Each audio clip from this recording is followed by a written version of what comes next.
عزت امان حامی شناخته حقوق مهاجران تاجیک که در تاجیکستان با اتهام مشکوک قلابی به 15 سال زندان محکوم شده است، در یک صحبت تلفنی به پیوندانش خبر داده است که دیگر از بالای حکم دادگاه شکایت نبرند، زیرا به عدالت دادگاهی و قانونمندی دادگاه‌های تاجیکستان باور ندارد. این در حالی است که انتظار میرفت عزت امان از حکم دادگاه نویه اسماعیل سامونی دوشنبه به زینه بالای دادگاه شکایت برد. این دادگاه نویوی روز 6 ایون عزت امان را با جرم قلابی باز به 6 سال دیگر زندان محکوم کرد و با همین حکم او را تا به 15 سال رساند. محمد سعید خالف پسر عزت امان روز 7 ایون به رادیوی آزادی گفت در صحبت پس از اعلان حکم دادگاه و در گفتگوی تلفنی پدرش گفته است که به مرافعه بر اساس قانونگذاری کشور آمادگی دیده و طلبات ماده های کودکس را اجرا نمود، ولی دادرس از همه این صرف نظر کرد و عریضه های دعواگران را هم اعتبار نداد، بلکه تنها حکم را خواند و رفت. محمد یوسف خالف گفت آنها آماده بودند پول دعواگران را در حضور دادرس و دادستانی پرداخت کنند، ولی بی یگان پرسش و پاسخ حکم را خواند و رفت.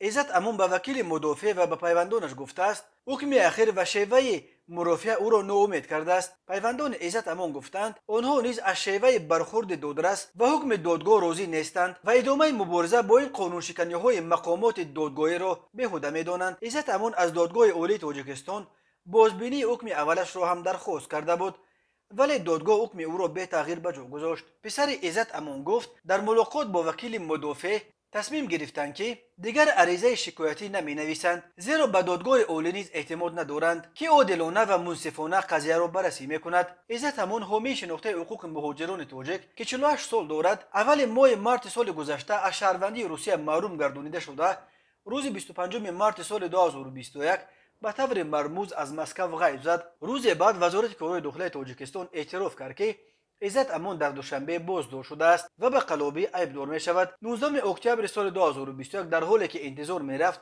عزت امان را بر اساس عفو آزاد کنند، دادگاه دوشنبه پرداخت نشدن 232 سامانی پول دعوای کسی را بهانه کرده او را از امکان عفو محروم و به 9 سال زندان محکوم کرد.